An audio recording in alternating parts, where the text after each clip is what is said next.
there are so many properties of gamma and beta function, and we discuss all the properties of gamma and beta function one by one. And in this class we discuss an important property of gamma function, and already we discussed 2 or 3 properties of beta and gamma function and relation between gamma function and beta function in previous class. You can get the link of this previous class in the description box. And in this class we discuss the property. This property says that gamma n+1, this is equal to n gamma n, where n is any real number greater than 0, right? We first write the definition of gamma function. We know that from improper integration, gamma n, this is defined as integration 0 to infinity e to the power minus x into x to the power n minus 1 dx. Right? This is the definition of gamma function. And since in the left side there be gamma n+1, so we write here gamma n plus 1. This is equal to integration 0 to infinity, and this is e to the power minus x, and here we put n plus 1 in place of n, because this is gamma n and we write here gamma n plus 1. So this is h to the power n plus 1 minus 1 dx. And since there be an improperty in infinity, okay, so here we integrate this integration as improper integration as limit capital X tends to infinity, integration 0 to capital X e to the power minus x into x to the power n dx. We can also change the lower limit by epsilon and taking epsilon tends to 0 also. Okay. Now integrate with the method integration by parts, and we get this is the second function and this is the first function. This is the first and this is the second. So we use the rule of method of integration by parts. We get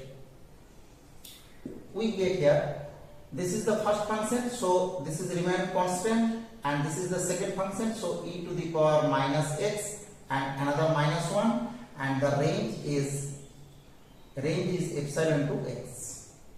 And the second term is, this is given by minus integration epsilon to capital X, and the derivative of first function is n into x to the power n minus 1, and the integration of second function is e to the power minus x, and we get another minus 1, so this is plus and this is dx.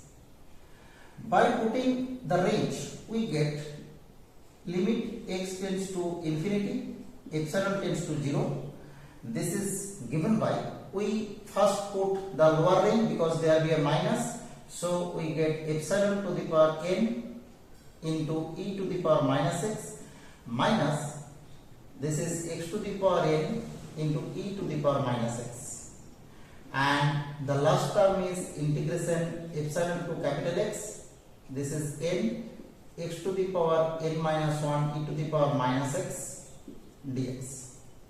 Now taking limit, we get from this term, this is 0 because epsilon to the power n, and this is also 0 because e to the power minus infinity. X tends to infinity, so e to the power minus infinity is 0.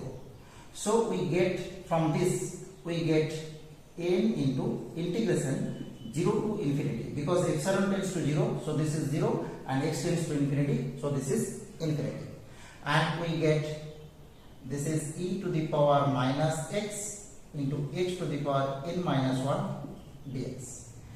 And we already write the definition of gamma n. This is equal to the same as this term, so we write here n into gamma n, right? So we prove the result that gamma n plus 1, this is equal to n into gamma n, where n obviously greater than 0, a real number.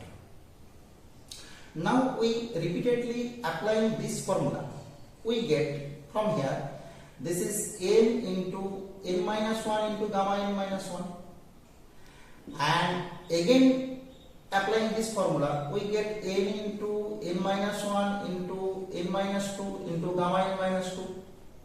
Okay, and in similar manner we can expand this formula, or we can extend this formula in any term. Now it is, if it is given that n be a positive integer, if n be positive integer, okay, then we extend n plus 1 as n into n minus 1 into n minus 2 to 1 into gamma 1. Okay, because we deduct one another 1 from n, then at last we get 1 into gamma 1. Okay, now from the definition of gamma n, we write that gamma 1, this is equal to integration 0 to infinity e to the power minus x to the power 1 minus 1 dx, and this is integration 0 to infinity e to the power minus x dx. So by integration we get minus e to the power minus x 0 to infinity, and we get e to the power 0 means 1 and e to the power minus infinity means 0, this is 1. So we write from this result as gamma 1, this is equal to 1. So we put here, this is n into n minus 1, n minus 2 to 1. 1 into 1 means 1. So the right side is n factorial. Okay. So we get another result. If n be a positive integer, then we get the result as gamma n plus 1. This is equal to n factorial. Okay. Or we can write also, this is gamma n, this is n minus 1 factorial. And in this case, n must be a positive integer. Okay. So we prove two properties of gamma function, and these properties are very simple but very important property of gamma function. Okay, thank you for watching.